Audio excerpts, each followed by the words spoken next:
and welcome to another episode of Wear Many Hats. My name's Rachel and this is the podcast totally dedicated to the FM workplace industry. Today we have a fantastic guest with us. We have Richard Godsell. He is the Director of FM at the O2 Arena and AEG Europe. Welcome. I'm excited for this one because I only lived a short distance from the O2, so I'm a South London girl, so it's on our side. So should we get going? Yeah. Let's rewind a bit then. So where did it all start for you? I've heard a few of the podcasts and people say they always fall into to FM. And I think for me, I've always been... Yeah, can see. I've always been very practical. I wasn't... I can take it all the way back because I think it's kind of relevant to the story. Yeah. Growing up, I grew up in a little village sort of between Oxford and Swindon. So I'm not from London. Didn't move here till later on in life. I grew up in a little village where, fun was hard to come by. I feel like there was no big city, there was no towns around, so everyone kind of kept themselves busy. And I was really into, cars and motorbikes and old lawnmowers and stripping things down, taking things apart and making stuff, engineering certainly. Yeah, so I was kind of notoriously troublesome in the house for taking stuff apart and not being able to put it back together properly. Maybe grease everywhere, anyway. My mum, washing engine parts in the sink, and my mum would go mental because there's oil and stuff everywhere. So from a very early age, I was always into that kind of stuff. And I think going through school, like I said, I wasn't particularly academic, and I wasn't an underachiever by any stretch, but I knew it wasn't my calling to go on into uni and after that. So I think my parents, I've got an older brother and an older sister. My brother's in like P&C now. He works for Ford. He's sort of in charge of a global side of the business for Ford. So he's a real high flyer, and there's a lot of pressure on me. And my sister's a paediatric nurse. She's been doing that for her whole career. Oh. So they went to uni, they did the traditional route, and they kind of very much, I think fit my parents' expectations for secondary education and on to uni and stuff. And I was very, very different. Hands-on. Compared to them. So I actually came straight out of school. Well, even when I was at school, actually, my dad came to me, and he was always looking for ways to kind of keep me occupied and engaged and not out of trouble, I think, more than anything. And I ended up going to Rover car company. They had plants in Oxford and Swindon, actually. And I used to go to Cowley on a Saturday morning. I managed to get a place on. I used to do this thing called Rover Skills Club. Okay. Which was almost like a sort of Saturday school for people that wanted to get into engineering. And it was all around kind of like machine skills, how to use lathes, mills, hand tools, filing, bits and pieces. So you go there on a Saturday morning, you go to one of the workshops in the Rover plant, and make little bits and pieces. And we made a little engine that was like powered off compressed air. And it was a real insight to me into the sort of hands-on engineering role, and they kind of I think, to be honest, I think it was an in for them. It was a way to try and entice people onto their apprenticeship program. Yes, of course. And so I guess it was like talent spotting as well for them to see people that showed potential. Yeah, bits and pieces. And I actually I went for a few apprenticeships. Actually, my dad was very clear that he thought that was the route I should take, and no, actually, credit to him.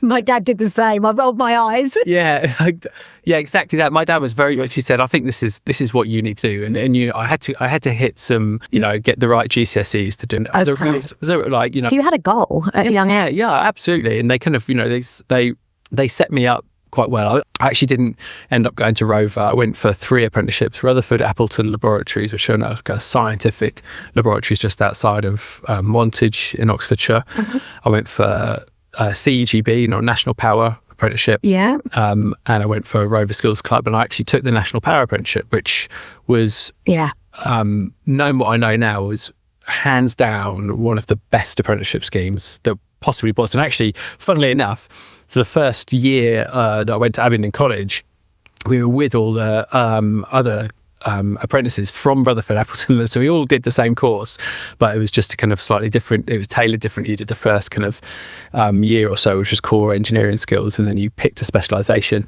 I fell in love with, believe it or not, actually, having been very mechanical, kind of like as a child, fell in love with the electronics and electrical side of it. Okay. So I went off to do specialised in that.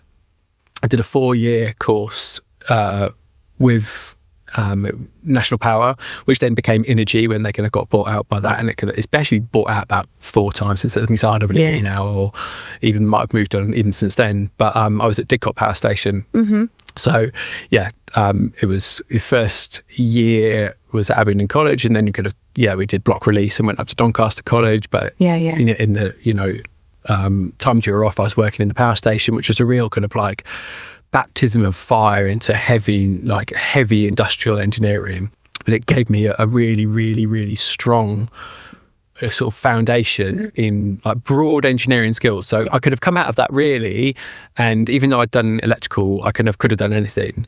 As luck would have it, I actually had a motorbike accident in my 3rd year of that, broke my back and put myself in hospital for a year in Stoke Mandeville while I recovered from that, which was quite it changed my perspective on a lot of things. I think actually kind of like helped me grow up a little bit more quickly. So I kind of finished my apprenticeship and I got a job as an electrical fitter with National Power.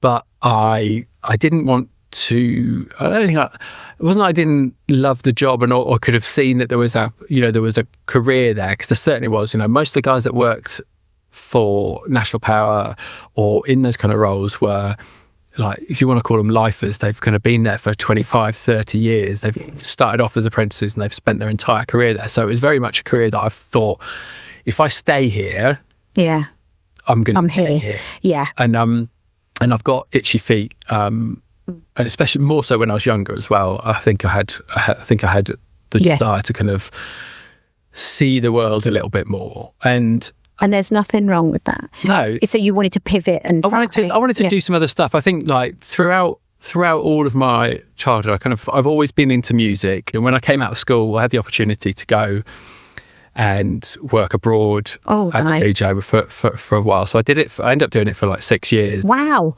Sort of touring around the world, playing different places. How nice. When I was doing the music, I met a lot of people that were in London, and a lot of the stuff that I had to do in the winter to stay kind of relevant in all the clubs and everything were in London. So I ended up coming back and moving in to London. But I'd always take, because I was only ever back for a few months at a time, I'd take these kind of like stopgap jobs, which I'd call them. But contracted. Kind of short term. I'd go to an agency or whatever, and they'd be like, we've got this. Yeah, this. And surprise, surprise, where were those jobs? Facility. And this is what happens, I think, to a lot of people, because you can do your whole kind of like your education or your kind of training or your apprenticeship in a sort of specialist field. However, the majority of the jobs out there, certainly the ones that are contract based or anything like that, tend to be in sort of the more facilities or building services side of the industry. So I ended up kind of falling into that. I'm not going to lie, I wasn't kind of in love with it. It was a means to an end in terms of getting some income just throughout the winter months when I was back, and then I'd go off again. And I ended up moving up into London, and I took a full-time job when I sort of settled down a bit, and ended up working for I think it was at the time it was Taylor Woodrow. Yes. So I kind of did that for a few years, and that was my first kind of like promotion off the kind of like entry level position, if you like. I started to have a bit more responsibility. What did I do after Taylor Woodrow? I think I moved into I think I ended up taking a job with Honeywell. Okay. It's not actually on my LinkedIn. Yeah, no, I'm looking. I'm like, I do want to say and then throw you right off. No, that's why I was just, honestly, think back about the sort of little jobs that I did. There were so many. I can't remember half of them. But I took a job with Honeywell, and I was looking after my first kind of like taste of like trophy building. So it was Southwark Towers, which is where the Shard now stands. Yeah. Top of London Bridge. So the building before that, I looked after that. That was for PricewaterhouseCoopers. So I was kind of more kind of blue chip office based, kind of the usual run of the mill building services stuff, which kind of, again, it was a good environment to have some experience in, and kind of like working in that. So you've done it, yeah. So I've done that. Then from there, I went to I joined East London Energy, which is actually Coatley, or now is NG. Yeah. Oh yeah. Kind of, they again been bought or moved in bits and pieces around. So I was over on the Olympic Park. So we built and commissioned 2 energy centres. Yeah. And that was kind of, that was right. I dropped into that, and because I saw it as, I think I missed the kind of heavy industry side of the engineering a bit. The energy centres were both CCHP, so they were kind of like, there was power generation mixed with district heating, mixed with kind of like big chillers, like huge ammonia chillers, massive gas boilers. And it wasn't, it was never going to be power station scale, but it was much more in tune with what I was used to. Done, yeah. Then from there, I went to Skanska.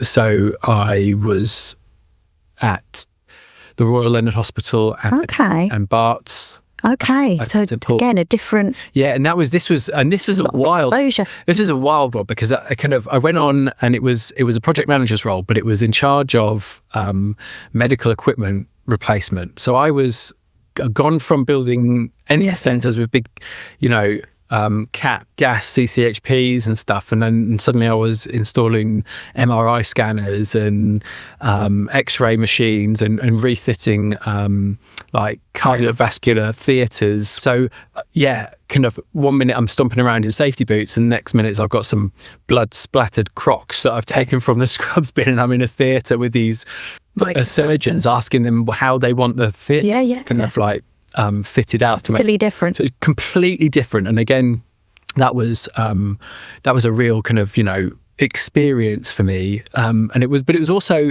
that Barts and Royal London were both PFI contracts, so they were kind of NHS with a client, and so it was a real learning curve in terms of sort of stakeholder management and and public funds are always very, tricky to manage. There's a lot of scrutiny around it. So it was an interesting role. And again, no, it wasn't for me long term, but I felt it was a very good stepping stone for me. Yeah. Sort of coming through and, more experience, learning the ropes in different areas and stuff. So I think all the way through that, I've kind of, got a lot of experience in loads of different sectors. Yeah. There was actually a bit earlier on with Taylor Woodrow, I forgot about this. There was Currys and Dixon's sort of DSGI contracts, so I looked after that as well. I've forgotten to put that on, and that gave me some sort of retail exposure. So I looked after that was national with them. So I was based out of Hemel Hempstead for that one, and that kind of gave me store managers, individual P&L lines to kind of help manage and gave me some sort of budgetary experience and stuff like that. And then and I guess throughout all of this and these moves, I've met my wife, and we've got married, and we've had so I've got 2 little girls now, so they're just turning 9 and just turning 12 now. Not so little now. They won't like that. No, they won't. They're grown up. No, definitely. The good thing is they probably won't make it this far into the podcast. Yeah, they'd have turned it off by now. They'll have turned it off by 2 minutes. So true. But I kind of have done all of this stuff, and kind of like, my family and my personal life has moved on loads, and I've moved around a couple of times in London to sort of match these roles and make them commutable. Yeah. But when we had our children, we kind of moved out of London. So I live up in North Essex now, and I was commuting backwards and forwards to Skanska, which was just an absolute schlep, and it was draining me. And so I was kind of looking for something else, but I was also looking for a bit of progression again, because I think, like I said, at that time in my career, I used to get itchy feet around the sort of 2-3 year mark. And that was around that time. And where I was living was actually not too far from Stansted Airport. And I got I got alerted to a position there as a engineering operations manager. So it was looking after kind of the shift teams that work and carry out all the sort of planned and reactive maintenance and stuff there. So that was my first step into the airport. Ports, yeah. And yeah, because you've covered a lot already in your I know career, but good stuff. The funny thing is, my wife came out of university and she's been in that same role. We were talking about that earlier. For her whole career now. She's been with ethics, counselling as a social worker for her whole time, and she kind of and everyone else looks at me and they're like, crikey, you've had a lot of jobs. And I'm like, oh, no, not through just kind of being, you know. Yeah. No, you're progressing. Yeah. And I think, you know, that's one of the kind of like takeaways. I think in order to progress and develop and... Yeah, it's not like you were doing a month here, a month there. You were there a few years. Yeah, exactly. Yeah. I'm not that old, but I've been about. But yeah, so kind of we moved out and I ended up in the airport, which was a really interesting place to work. Like, you know, it was built by Sir Norman Foster, you know, the same architects that built, you know, the Gherkin and those sort of big trophy architects projects. So it's a really kind of interesting place. It was not just a bricks and mortar building. It's like, it's very complex the way that the HVAC is kind of designed and works. A bit of a nightmare to run from a building's perspective and modify, and because of just kind of the construction of the trees, they call them, that support the roof and everything. But we were, you know, handling kind of, when I was there, it's about 34 million passengers a year. Just a lot of people coming in and out. It's a lot of kind of wear and tear. It was interesting. You know, we put an entirely new baggage system in while I was there that transports your bags from check-in down. So different. Like the levels of sort of automation and building control. And, you know, there was a fantastic group of engineers there who really kind of like a lot of them actually were what I call kind of lifers, in that they've done their apprenticeship at the airport. They've been there 25, 35 years, some of them, and they, you know, they know the building inside out, and they kind of, you know, taught me a lot about again a lot about a lot of stuff, and a lot about people management actually. And I think that's probably one of my first roles. It was my first role actually where the workforce was unionised. So, so as you know, everyone pulls that face when you say that, but it was, again, it was a real kind of learning experience, and how you manage that, and how you kind of like interface with the union and deal with the problems, and, you know, it gives you a different perspective on things again. And I think that really developed me as a manager in that role. Then I had a really good boss there at the time. It was a lady called Kathy Morrissey. She was a good people leader. She taught me a lot about about people management, and also a lot about myself actually. So hats off to her. And then she promoted me actually. Probably about 2 weeks before COVID, I got made it up to head of facilities management for Stansted, and literally like 2 or 3 weeks later, I remember walking through the arrivals hall there and hearing people talking about, oh, have you heard this so-and-so, the border's shut for here and this and that, and we kind of like, what is going on? Like, before you know, boom, Boris is on the telly, and we're in. And that was a crazy period. I know everyone in FM says the same thing about COVID and you know, shutting the buildings down, starting the buildings up. And I think a lot of people, certainly when I talk to my colleagues now at the O2 about what it was like, it was very much like everything was off. There was one person walking around here. And for us, it was very different, actually. There was a team of 3 of us, plus Kathy, our boss, and the kind of like the senior leadership team in the airport that were there, because Stansted was actually the busiest airport in the UK for cargo operations, about the whole of. So they were flying in and out, you know, supplies, masks, medical supplies, stuff we probably pay too much for, and sending off everywhere, you know. And everyone was scrambling about trying to buy IBCs full of hand gel and all the usual stuff that everyone had to do, and it was crazy. But there was 3 of us. There's a guy called Tony Dines, who's now a senior technical services manager over at the Shard. A guy called Robin, who is an ex-army captain, who's like a real character. And and me and Kathy, and we ran the whole sort of facilities department. We still had to, my team beneath me that we kept in, but it was a real, actually, do you know what? It was a real experience, but in both crisis management, business continuity, recovery, all of that kind of stuff, and, creating all the documentation that went alongside of it all.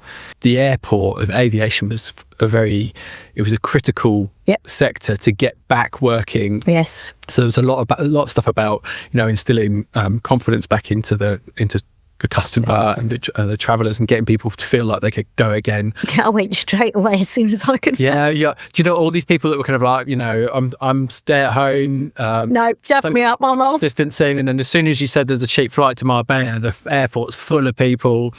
I went to Thailand. Yeah, I know. And it was what it was. But we came out the back of that, and we were really tired. Actually, I got sent a candidate pack for the O2, just cold into my inbox, and it came across my table at the right time. I gave it a look, and I thought, you know what, that's absolutely up my street. Yeah, what with your music and well, this is it. Entertainment. I got called in to, I sent my details across and stuff, and spoke to Alice, the recruiter at the time, and she was like, I can't think of a better person to fit this role than you. Like, I've got to get you in front of the guys. So I met Steve Sayre. He's the GM VP for the O2. SVP, because he'll kill me if I don't. And we met him, and I met the head of the SVP for real estate, a guy called Alistair Wood, who's a absolute legend in the game when it comes to building entertainment venues and kind of. Oh, exciting. So I met these guys, and they were kind of like, oh, what do you know about the O2? And I was like, well, actually, I was the DJ in the club, Matter, that was in here, and Proud and everything. He was like, really? I was like, yeah. It's sort of coming full circle, this, really. So it's, and they, calling. It was my calling, and it all just fit. I think AEG is an absolutely fantastic employer. Yeah.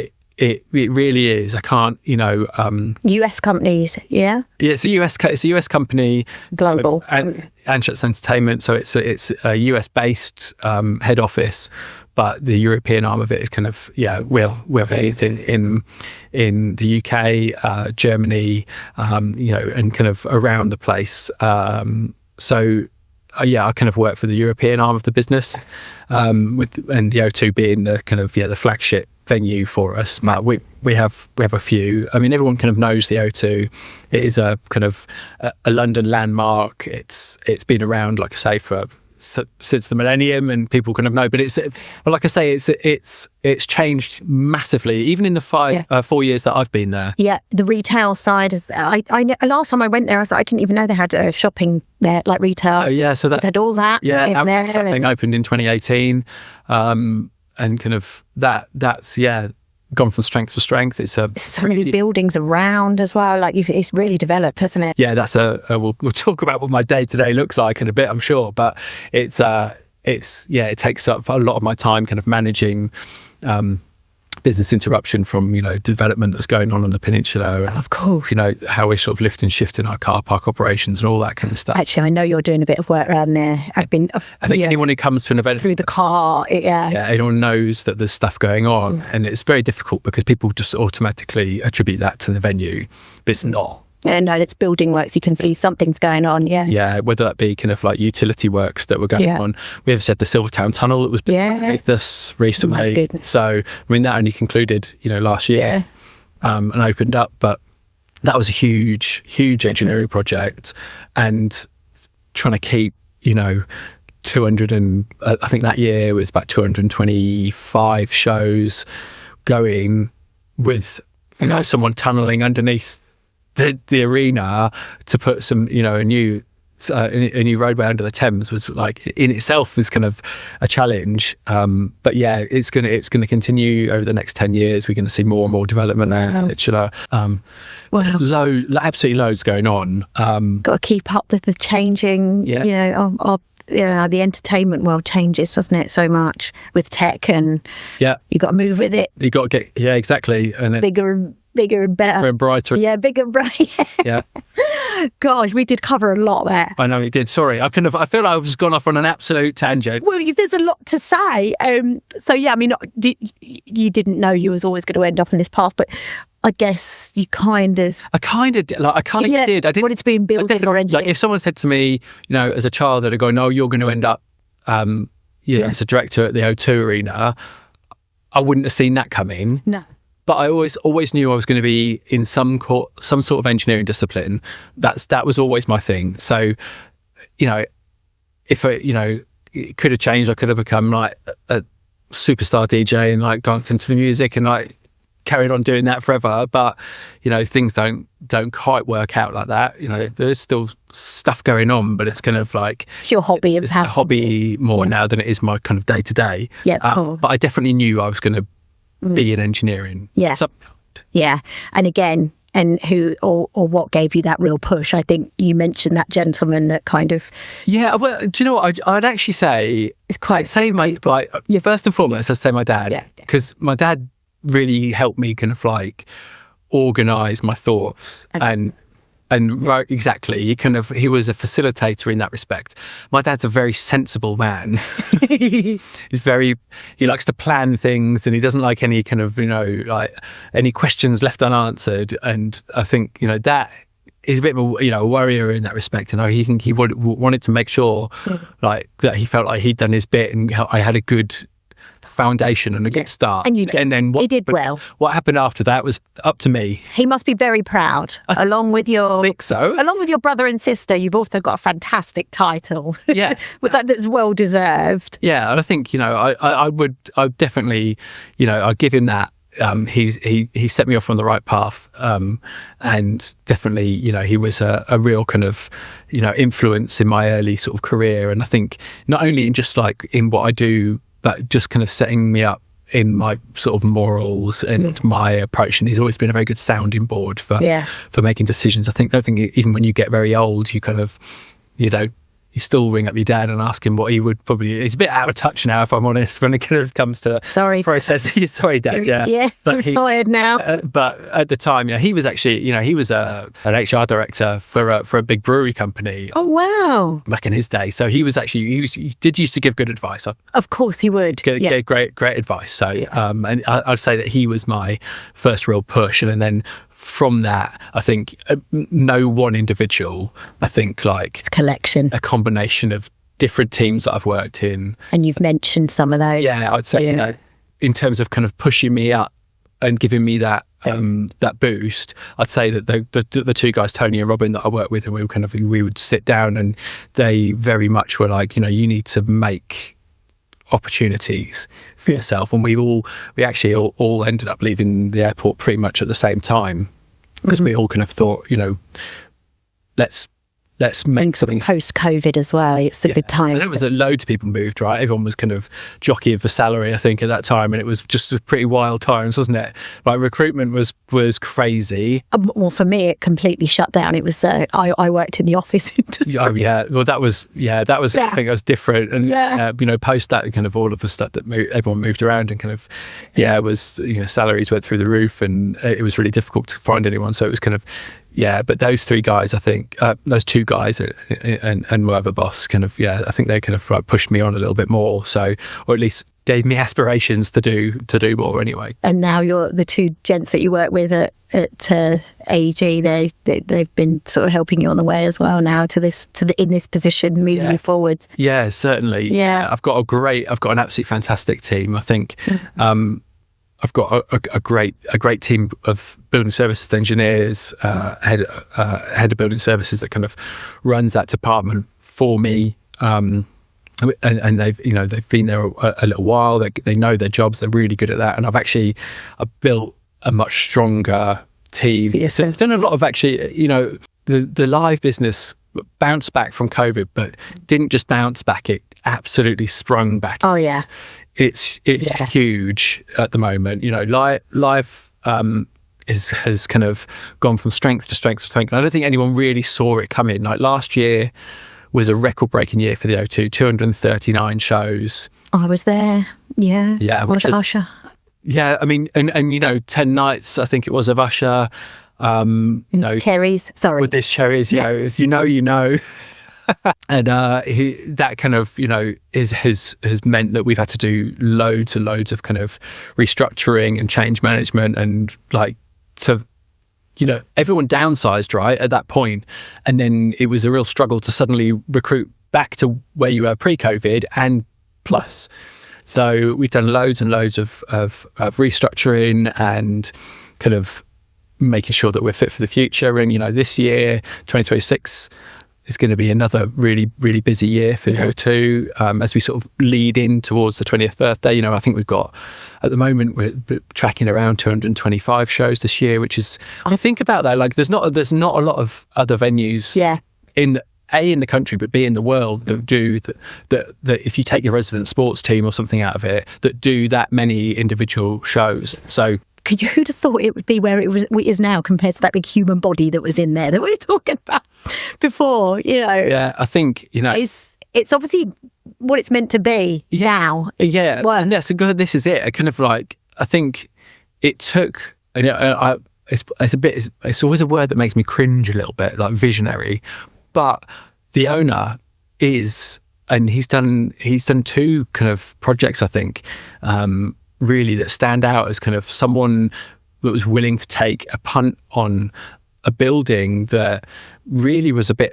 everyone's quite openly calls it a white elephant. It was absolutely like no one knew what to do with it. It's the world's biggest tent and really at the time it was a really kind of rundown area of London, like the Greenwich Peninsula. Like, no one went there. It was, this huge bit of contaminated ground with a white tent on it, full of a bit of a crazy like body exhibition that someone had tried to steal a giant diamond from, and then no one's like, what do you do with it now?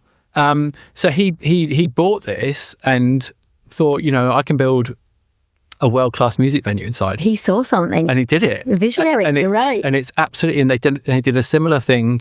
The owner and the real estate team from AEG bought an area of Berlin right next to the Berlin Wall and the East Side Gallery, which again was just kind of wasteland, industrial wasteland, and built the Uber arena in Berlin, which is another AEG venue. So there's kind of like his specialism is to identify these kind of bits of real estate that and then develop it into these amazing kind of entertainment districts and music venues. And it's just like you said when we were chatting earlier, it's not just a music venue now, it's a destination. It's got outlet shopping in there with food and beverage, pretty much every kind of brand you can think of, high street restaurant brands in there. Yes, it is. You've got a trampoline park, you've got indoor skydiving, you've got paddle court, you've got fun. Like it is a pretty fantastic area to visit. And it's a handful. Yeah. In terms of, we're going to find that out now. So day to day, what does it look like for you?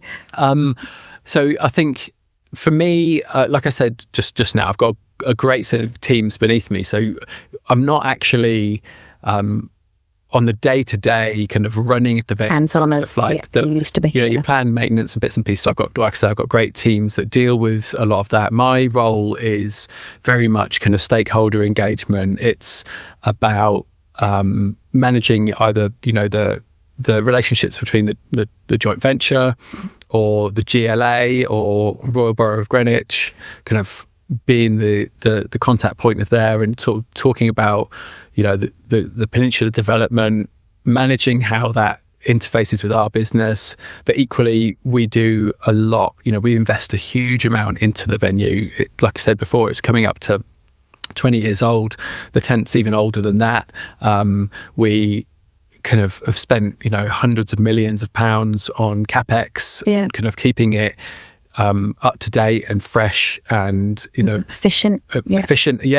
We'll talk about that later as well. The question. But we spent huge amounts of money. There's always projects going on. My role is very much kind of business sponsor for big improvement projects, capex projects, premium improvements. There's a real estate team that manages kind of some of the stuff out on the retail side of it, and also some stuff within the arena that tends to be, the much bigger kind of, 2, 3, 5, 10 million pound projects that we do. The real estate team kind of get involved in that and run that. My role's very much now a leadership role. Yeah, I was just going to say. And it's very all planning and talking about, the business strategic priorities and how we can, help to achieve them, how we deliver against them, how we can generate revenue, how we can reduce cost base. That's very much the focus of me, and you kind of tie that all in with the sustainability aspect of it. That's there. Which we'll kind of cover in a bit. It's a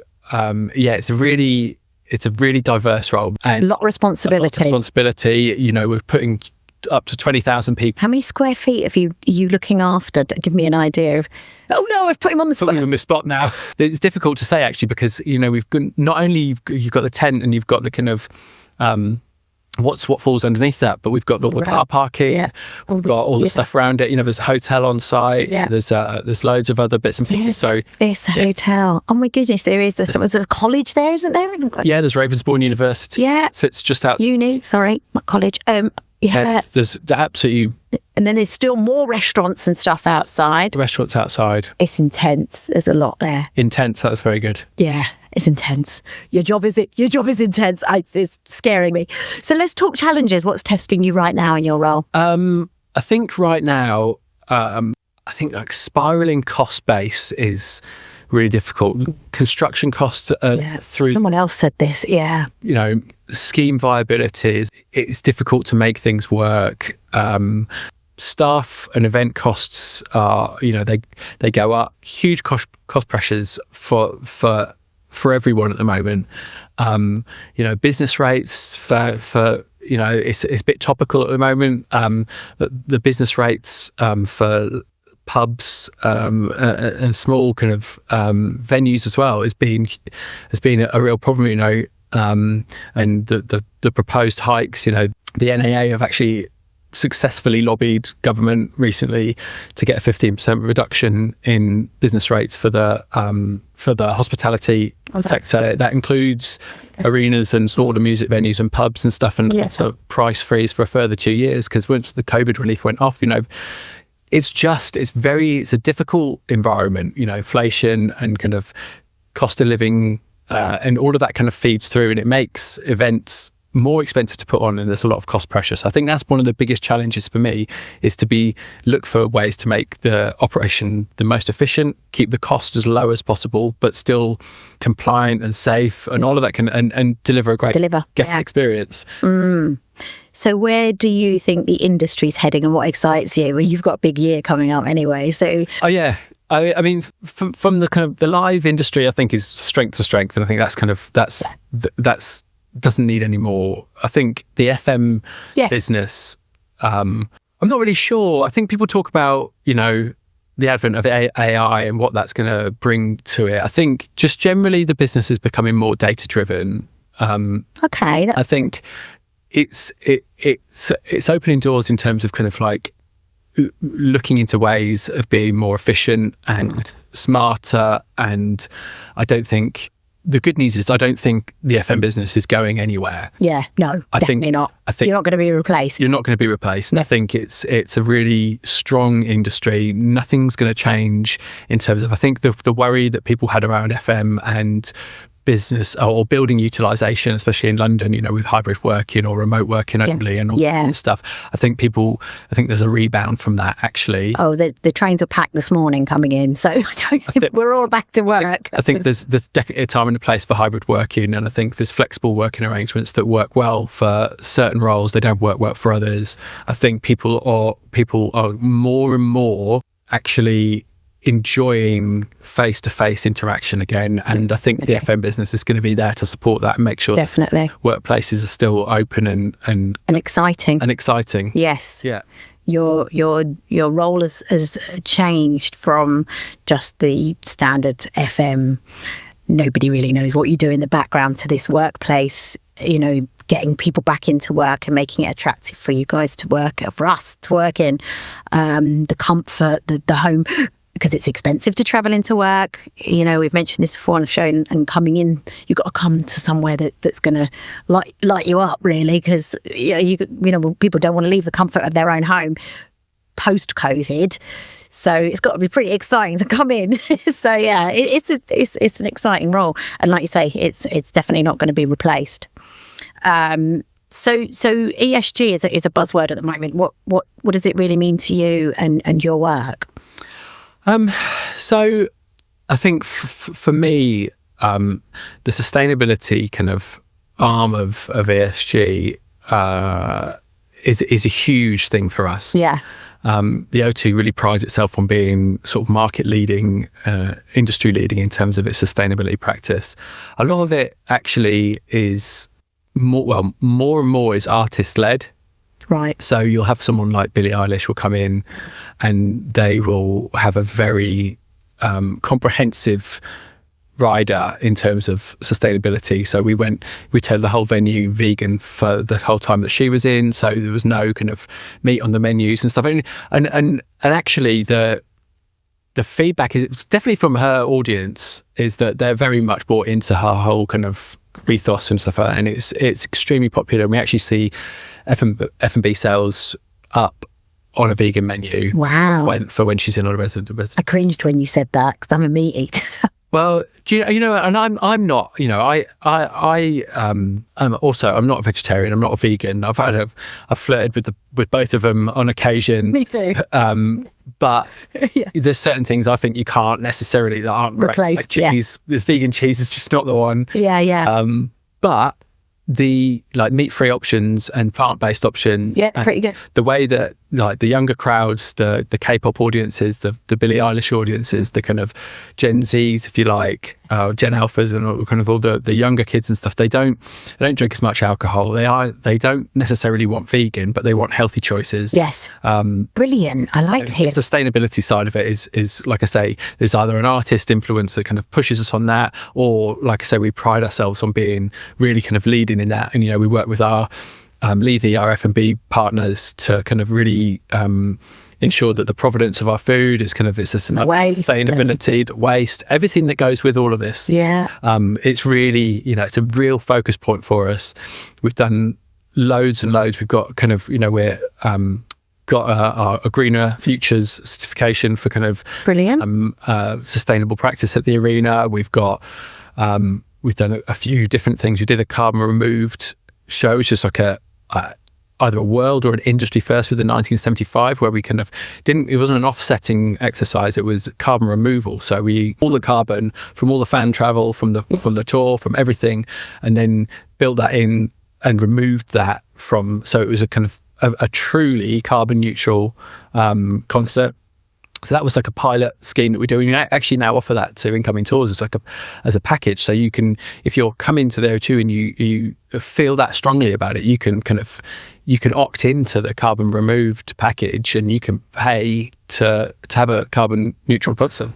So you're on top of it, leading it. Absolutely on top of it. We've got a great sustainability practice. I was going to say, I bet you've got someone. Kind of that leads a sort of strategic approach to that. And, you know, the venue-led approach is kind of, you know, my waste and recycling, Melisera, and all of the kind of like hands-on bits and pieces.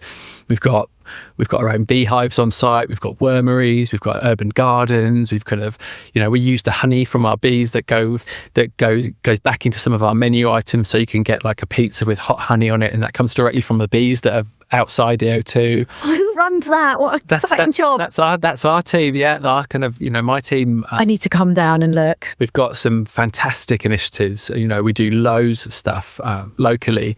This year, we've really started to get stuck in with social value portal and looking at how we benefit the local community, how we actually support the local economy, not only just to kind of, you know, give ourselves a pat on the back and see what we're contributing, but it's about benchmarking and making sure that we're setting ourselves targets to improve year on year, you know, whether we're employing people locally or educating them or doing apprenticeships or, you know, all of these sort of, you know, small things that work within the business. We make sure that we're buying something from someone who makes it just down the road in Greenwich rather than someone who makes it in Manchester. Then that really helps to contribute to all of that. So we're really, you know, ESG is a real kind of, I know some people pay lip service to it in order to tick a box or get a certificate. But we're really in it, people, and we can't afford not to be, because, when you've got, world famous artists and stuff who are really anything they do or anything they buy into is really open to scrutiny, potentially. Yeah. So you need to make sure that, you're not greenwashing, you are doing what you're saying, you're walking the walk. And we're really, really, really hot on that. And so, exciting to be able to kind of go forward in the next few years, announce more things that we're doing. Yeah. We did a really, really cool thing this last year. Again, it's an industry first. We've signed a deal with Ecotricity. So shout out to Ecotricity. That's Dale Vince's renewable energy company. So all energy that they produce is 100% renewable. And we signed a world first kind of world first, industry first, definitely, power purchase agreements. We buy all of our energy directly from Ecotricity. Yeah.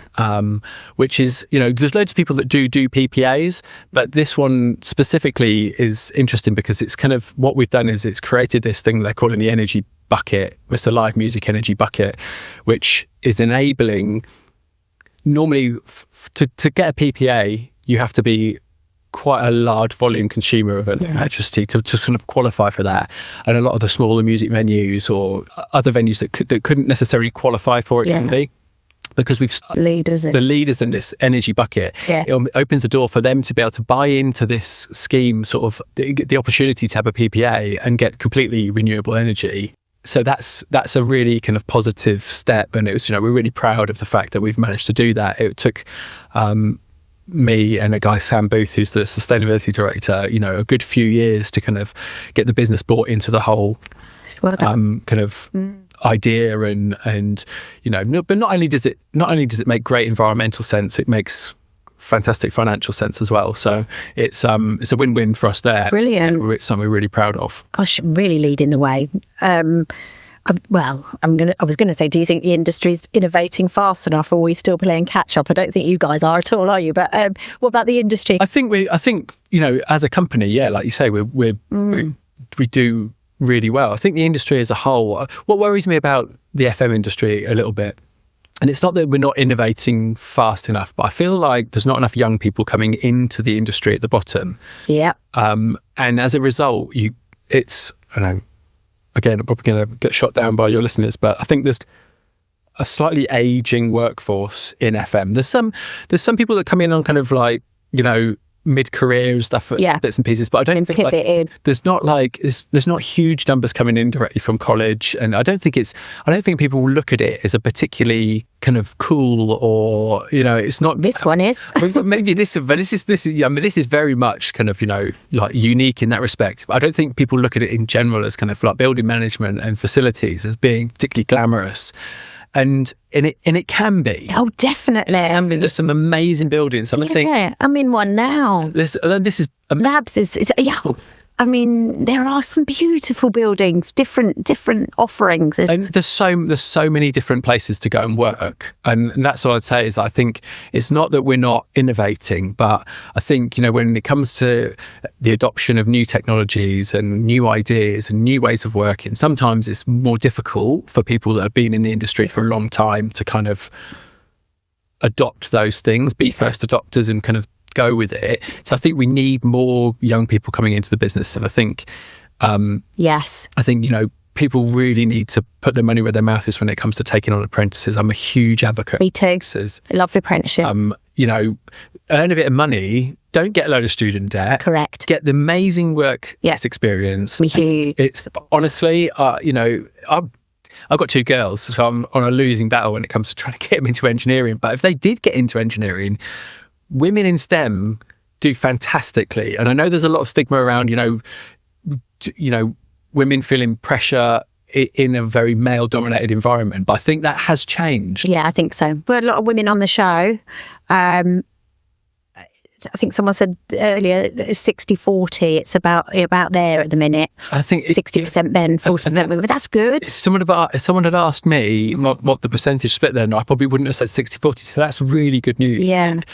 Getting more girls in and getting them kind of... It's a great role. It's a great role. Wish someone had said that to me. My dad said recruitment, and then that was it. 25 years. I think it's a great role. And there's so many different areas to it. Like you said, I mean, look what you've done. You know, you've done so many different areas that, you know, you're in where, I think you're where you need to be now. I don't see this changing anytime soon. Yeah, I bet. Because I think you've hit every part of the role you've kind of done a bit of, haven't you? And in different sectors. But I definitely think this one suits you. You're very passionate about it, I can see. So looking back, what moment or project are you most proud of? It's quite a tricky one, because I was thinking about this on the tube on the way here, actually. And I'm rubbish at kind of patting yourself on the back. Access. Better do it now. and do you know what? And it's like, because I do something and I go, right, it's done, and I move on to the next thing.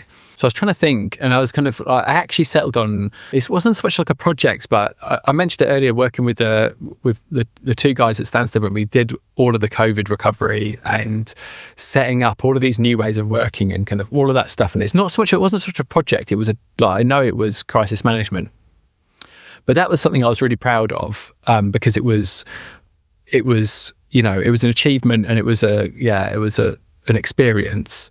I think there's a number of things that I've done which I look back on and I'm kind of proud on, you know, whether it be the energy centres on the Olympic Park and being part of the Olympic experience, you know, from opening to closing ceremonies and kind of all of the stuff that went along with that. You know, that was a cool thing to be involved in. You know, we've done loads of really cool stuff. Like I said, just mentioned the PPA at the O2. That was a great project. I'm really proud of that. Like the carbon remove concerts, so something else that I was kind of involved in. Like we've had so many big flagship shows, you know, the Brits and bits and pieces that we have. I went to that. That we've kind of, you know, they're in each one of those because it's like non-stop, relentless, boom, boom, boom at the. You get time to stop. You don't get time to stop and go, that's really cool. Yeah. Because you're into the next one. So I think throughout my career, I've done loads and loads and loads of like things that I'm proud of. And I think just as in general, I'm proud of what I've achieved, but it's difficult to single out any one little thing and go, yeah, that was like, that's the one I'm proud of. I think you mentioned quite a few, and obviously you've got some stuff going on this year as well, which sounds like you're gonna have some exciting moments to be proud of there as well. Love that. So what's something you wish you knew when you were starting out? I think if someone had said to me, you know, the sector is so, I think, don't pigeonhole yourself. Don't sit, I know from like my CV, I didn't, but don't sit still too long. Yeah. Learn new stuff. Get about, network, meet people. Well done, yeah. Learn to communicate. That would be my biggest thing that I wish someone had said to me, like very, very much from the start. Because I think in any role now, communication is a dying art a little bit. With AI coming in and people, you know what, people like, they send emails, but now even people they'll pump emails through Copilot, or they rely on it massively to generate like, email responses. You know, I can see you sniggering there because you're like clearly a culprit. ChatGPT and stuff, but like kids, like I worry. That's my biggest worry about AI and the advent of that into the industry or into any industry, is that people will become reliant on it a little bit too much. And actually, you can't, like, AI will never help you manage a person, and they're not going to. AI doesn't make leaders. Yeah. It will give you a great answer to something, or it will write you a great complaint email, but. And that's a challenge, right? For us now, you know, if someone slips over in your building on a wet tile, before you'd have had like you might have had an email saying... now you've got employment law. Now you've got like someone versus someone from 1655 case law that you're being quoted from ChatGPT, and it takes up so much time for the legal teams to kind of like rebuke all these bits and pieces that people are doing. But I think I'm sort of digressing a little bit. I wish someone had said to me, look, learn to communicate, have empathy for people and their situations, and also make the opportunities for yourself. No one's going to come to you. Oh, definitely not. Just hand you something very rare. You have to kick down the door for things and you have to engineer a situation you want to be in and make your own opportunities, make your own luck. I think that's something that someone should have told me, and I feel like I've learned that over the years, and I've ended up where I am now, which is where I want to be. But even where I am now, I won't stop looking for the next big opportunity. There's things within the current business that I want to do. I think there's loads of room to grow. There's loads of room to expand, and I think that should be the message. I think I looked at when I read up about many hats. We talked to you talk about it being the FM and property podcast. It's but what I really loved about it was about encouraging the next generation. This is what it is. Yeah. That's one thing. If anyone is still listening, because I've been rambling for this long, that's the one takeaway I want them to have, is to get in it. There's so much opportunity. Yeah, and that needs to change. And don't look at it as you could.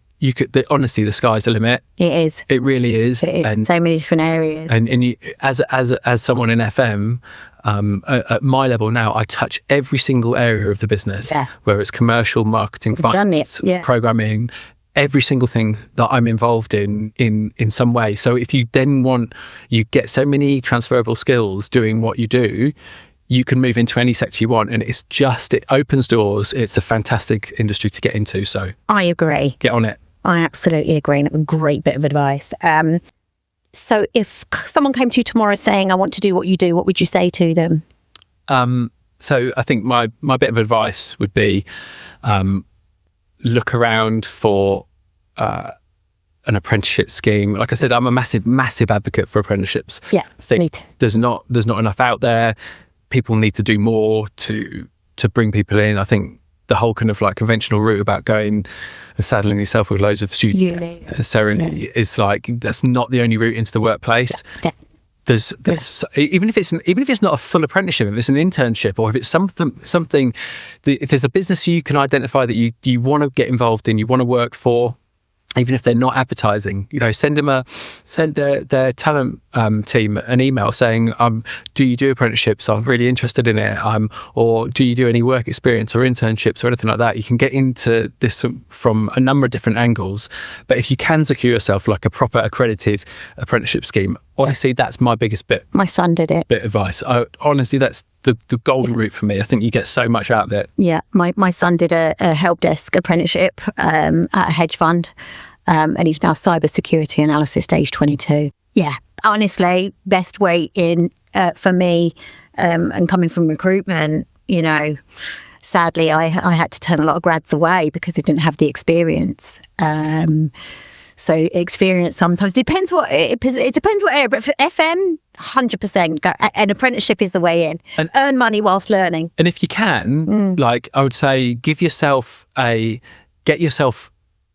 actual a solid engineering foundation. If you can, a lot of people will come in and they want to come in straight at management level, and they're just going to go, I'm going to be an FM manager. They come in and they don't have the understanding. Yeah, they can manage a building, and they can people manage, but unless you understand, you're much more valuable to the business if you can, how things work. You can't have the wool pulled over your eyes by some dodgy contractor for price, and you're gonna, if you know actually what's come through, if you come through on the tools, I think that they're in the strongest position. And also, like I say, when AI does take over and we're all being run by robots, AI is not rewiring your house for you, or changing your sink or your plug. This will survive. Yeah, FM will survive. Did I say earlier? I listened to an interview with Jeffrey Hilton, who's the godfather of AI. He's the guy that did loads of the sort of the AI or neural sort of network design or whatever it was for AI. And I was listening to an interview with him, and he said the sectors that require manual dexterity are the ones with the most longevity out there. There's loads of other jobs, swathes of jobs, he was saying, which was a little bit alarmist, I think. But he was saying that, all these jobs are going to go, but something you do with your hands, they're not getting changed. Definitely. definitely not in the short term. And I know, like, you know, AI will come and the other jobs will come, other jobs will come, and it'll just be a change. But I think that's you know, if you're coming out of school now and you think, crikey, I'm worried about what the future is for the workplace, and like, am I going to lose my job to a Apple Mac in like years time? You're not, if you get into engineering. Yeah. Get stuck in it. Get into AI or get into FM. Oh yeah, either one. Either one. You can still use AI in FM. That's the good thing. Oh, I love that. Right, let's switch off work. What do you like to do outside your day job? Obviously, you mentioned music. So yeah, I've got, you know, like I said earlier as well, I've got a family, 2 girls. Before music, sorry, girls. My wife gets us to be absolute true lady. I get home. Yeah, no, I've got 2 girls, so they keep me busy. They're growing up fast. Yes, they do. But like you said, I still do. I still do my music. What music? Sorry, they've gone off pieced. But People will like hit me up. I still play like garage and stuff. So I love a bit of garage. I'm actually playing the O2 Arena this year. Really? For one of the shows that's coming up in April. So I'm not going to. No, we don't. Sorry, but yeah. But yeah, that's, you know, absolute like full circle, right? You know, getting to perform in one of your own buildings is pretty nuts. You know it works. Yeah, I'm looking forward to that. That's going to be good. That keeps me busy outside of work. I'm still into my cars and like go to the gym and kind of usual boring things that not the oily sink for the what? Not the oily sink anymore. No, I've got an old motorbike. Like a sort of cleaning motorbike, so I can clean it in the garage just fine. I have to bring bits indoors. Love that. Yeah, you got a bowl in the garage, warm soapy water. Yeah, that's it. She doesn't have to clean out the utility sink anymore. But yeah, that kind of going to the gym, and that's like typical kind of like middle-aged man thing to say now, isn't it? But could be golf. Yeah, I don't actually. Do you know, that's the one thing I've never took up. Never took up golf. No, I'm terrible. Looks so relaxing. Top golf, few years and gave top golf. You've got the driving range at the O2. Is that yours? Is that not ours? No. It's over the other side, isn't it? Of the road, yeah. But yeah. Yeah, been? No. I haven't actually been to that one, which is weird because on your doorstep. I haven't. My son's been there, I think. Okay, that's something you might need to do. So music, gym, family, life, you're busy. Or as well, like do you like yeah. That's one thing we do like to do as a family is get away together, go on holiday and try and see a bit of the world. I love that. Yes. Last one. You've given us quite a few tips already, but what's the best bit of advice you've ever been given? So I'll credit this one to Kathy, who was my boss when I was at the airport, and I did a project. It was to deliver a new set of radios for all of the sort of fire service and everyone used, and it went live. And I remember I got absolutely slated for it. Like people complaining left, right, and centre, and I was really upset about this. And I took it. You know, when your projects don't go according to plan. There was nothing wrong with it, by the way. It was perfectly good, right?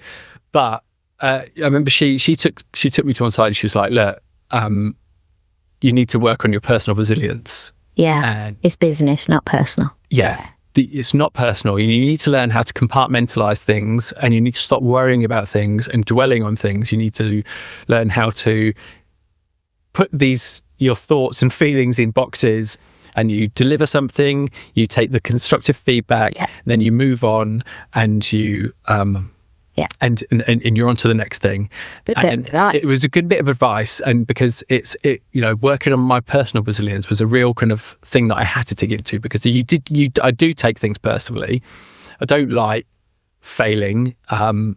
Do any of us? Yeah. And I think that's a real thing that everyone that comes up through management has to learn how to deal with. And it's that time when the room you used to walk into and everyone was chatting and everyone's kind of like, "All right, mate," and then one day you walk in there and everyone goes quiet because they were talking about you. And then you have to learn that's the moment at which you're becoming a leader and a manager. Okay. Rather than being one of the team, and kind of that was the advice, that you need to have a thicker skin. You need to have a thicker skin. Yeah, I think you need to learn that not everyone's going to like you all the time. Correct. Not every decision you can make is going to be popular. Yeah. And you just need to, do what's best for the business, do what's best for your role, and but not take it too to heart. And that's the best bit of advice. Yeah, it's business, not personal. I've ever been given, and it was a real kind of like, that's arm good. around the shoulder. Yeah, they're there. They're But get on with it. Exactly that. And Well done, Kathy. And you're passing that on to people now. Yeah. Look at that, Kathy. Look what you did. Oh, brilliant. Oh, God, it's been an absolute pleasure to have you here, Rich. I'm excited to see the future of O2 and what you're doing down there at AEG Europe this year with its 20. What a great time to bring a podcast out on your 20 years. Do you know the exact date, or is it just this year you celebrate? Well, it's actually next year. Okay. 20th. Right. But we're planning everything. We're starting to. You're starting to plan now. So it's actually it's like June the 21st, I think. I remember my birthday. Okay. So I think it's June the 12th. So you've got lots. I might be wrong. Don't quote me on the 20th. No. But it's about June. Around there. About June 2027. Yeah, we won't quote you. But people can message you and ask. Yeah. I think you'll probably get a lot of applications for apprenticeships as well coming your way. Yeah, probably a lot. Yeah, your bit of advice. They're all up for it. So well, that's it. Business is brought in, so we just Yeah, well done. Thank you so much. I've really enjoyed this session and. Gone on. No, absolutely. Look, there's a lot of tips in there and a lot of advice and a lot of information, on the roles that you've done. It's, it's remarkable what you've done and what you've achieved. You're still very young and you've got a long way to go, clearly. So thank you so much again, Rich. And that's the end of today's episode of Wear Many Hats. Please do share forward this podcast onto anyone that's looking to get into the FM industry, or for somebody that doesn't know they want to get into the FM industry, you think it could be good for them. So please pass this on to them. Until next time, take care.